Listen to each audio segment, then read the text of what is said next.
So Biden said he does not support an attack on Iran's nuclear sites. Is that a red line for the U.S., and are there any others?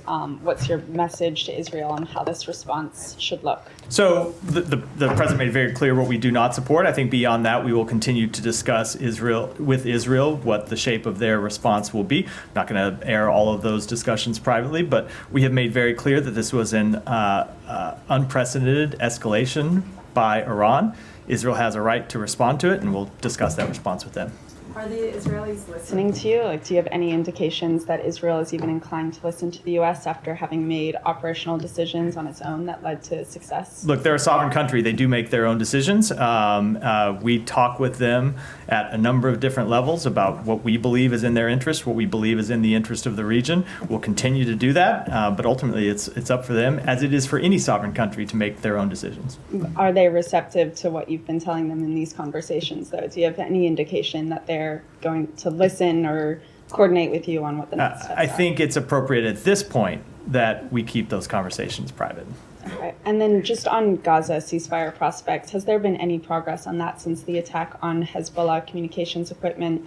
Are there any meetings taking place? Is there a path forward for that at this point, or has that been overtaken by Israel Hezbollah? It's not that it's been overtaken by the conflict between Israel and Hezbollah. It's that Hamas has, again, refused to engage. I went through some of this yesterday, and I'm happy to go through it again.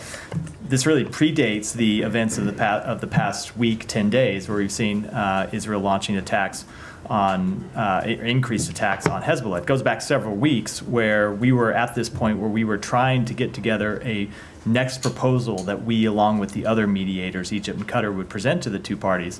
And in preparing for that step, we're doing various soundings of what might be agreeable, trying to play the role of a mediator and come up with a response that would get to yes on both sides.